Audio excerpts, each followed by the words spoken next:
on offers around Giannis Antetokounmpo. He got them a title, and they just didn't do enough to go on a run. The league is investigating the Bucks. They tried to put it on him, and he ain't having it. Is he healthy enough to play? I'm healthy, man, and I just hate when people force me to do things against my nature. I'm trying to ball. Hell yeah, I want it all. We come from none. Him re-signing is still an option for Milwaukee. If Giannis does play somewhere else, then we ought to get a lot of assets. If he's here, then you build the team different. At what point is we gonna stop this in between? As the Giannis trade talk continues, we talk about it with NBA senior writer Ramona Shelburne, who joins us now. Ramona, what's the latest on Giannis and the Bucks?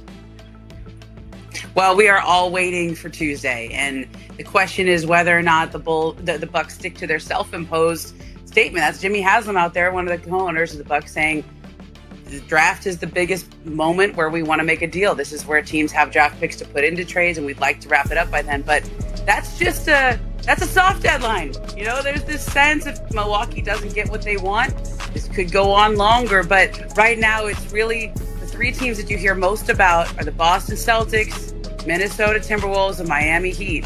All of them have very interesting reasons for why they would be pursuing a guy like Giannis Antetokounmpo. For Boston, it would be the best player they could give Jason Tatum to play with in his prime.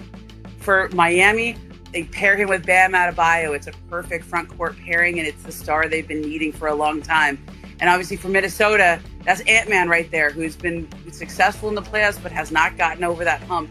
And you're on the clock with a superstar of that caliber in his 20s, and so that's a pairing they've long looked at and tried to make happen. Okay, let's set that aside for a minute, because we're also waiting to see what LeBron James is going to do for a possible 24th NBA season. What are his playing options at this point? Well, I think it's LA is the first team he can talk to, right? Because he's their own free agent. And my understanding, had initial conversations with LeBron James' representative, but he has not even fully committed to returning next year in these conversations. The conversations were described to me as, we're keeping in touch. Okay, so there's no commitment to even returning or salary figures being discussed. I think that's been interpreted as something like LeBron is still assessing his options, whether that's retirement or whether that's other teams. And if there are other teams that he's looking at, what does that money look like? Somebody cautioned me, I think one of the biggest ways you can frame this is if he's back in LA, he spoke at the end about, there was a story Dave McMenamin wrote about how he doesn't feel respected necessarily for some of the sacrifices he made as the third player here in LA behind Austin Reeves and Luka Doncic. How would he swallow any kind of a pay cut, even if it's more than any other team could give him? Even if it's $30 million, well, that's still $22 million less than he made last year, and I think that's really what they're trying to weigh. Yeah, that's a story to watch for sure. This Friday will be 23 years since LeBron went number one overall. The Wizards have the number one pick Tuesday night, and Kansas is Darren Peterson. Yeah. Currently second in our mock draft, only working out for Washington.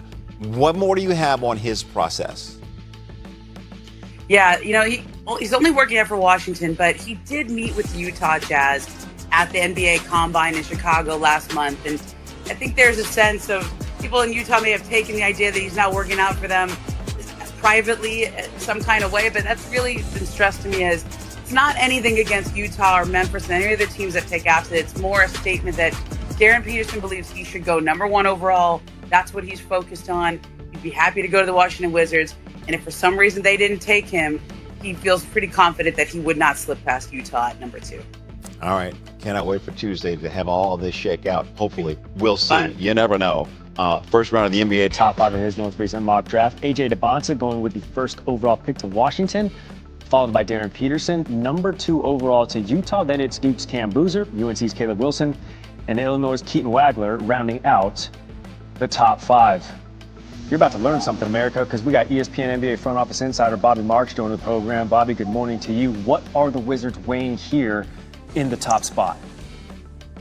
Well, this is a top-heavy draft right now, and I think when you look at there's three players I think you can consider at number 1 when you look at Darren Peterson, AJ DeBonsa, and Cameron Boozer. It's a good problem to have, and I think when you look at Peterson here, 6'6" guard, the ultimate shot maker, I think he's being overlooked defensively, what he can do on that end of the court. Yes, it was an uneven year at Kansas here, but I have him number 1 on my board right now. And then you look at Debonsa, 6'9", 215 pounds, a terror in transition, has gotten a lot better from the 3 as far as that's something he's worked on in the offseason.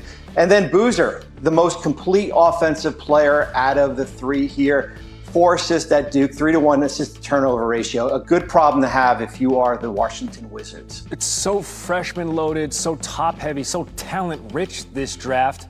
What's the ideal player team pairing in your eyes in the top 10? Yeah, I love Darius Acuff in Sacramento at 7. I don't know if he's going to make it to 7, but I have him number 5 right now. And what I like about Acuff is here's a player that has modeled his game after Damian Lillard, has studied a lot of Allen Iverson. Yes, he's 6'2", 6'3" here, but his ability to get to the rim, his fearlessness, his ability to close games, his passing, a little over north of 6 assists at Arkansas this year. So I have Acuff after Peterson as the best guard on the board here. I think Sacramento needs a face of their franchise, and he's the guy. Not hyperbolic to say this is one of the most talent-rich drafts we've seen in recent memory. When is the last time we've seen a draft class, Bobby, like this? Well, what were you doing in 1996? I was year 1 at the New Jersey Nets, and when I look at this year's draft class, that is what I'm comparing it to. 1996.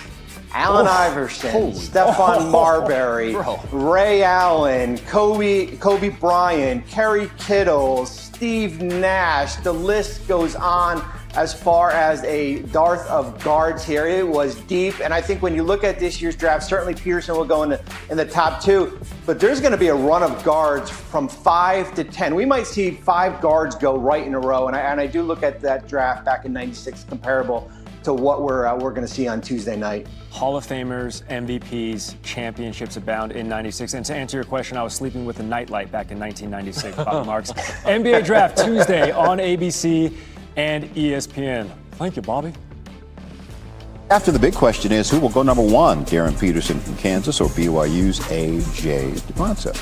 NBA draft analyst Jeremy Woo joining us now. Jeremy, what is the latest you're hearing on who will be taken with the number 1 pick?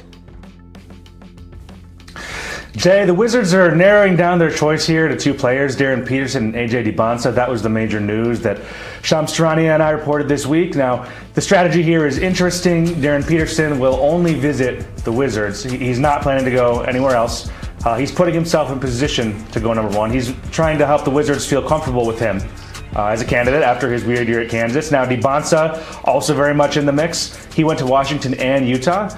He has, is a candidate in both spots. The Wizards have a tough call to make, but I think we'll see where they land on Tuesday. But they've been very, very radio silent out of Washington, and it's the big mystery around the league right now is which direction they're going to go. Yeah, no one giving anything away right now because the first round of the 2026 NBA Draft begins Tuesday, 8 p.m. Eastern on ABC and ESPN. Jeremy Woo, thank you, sir. Appreciate you.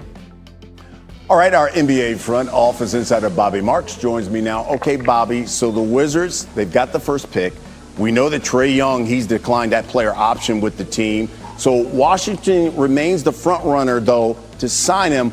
What else do you think the Wizards should be prioritizing this offseason?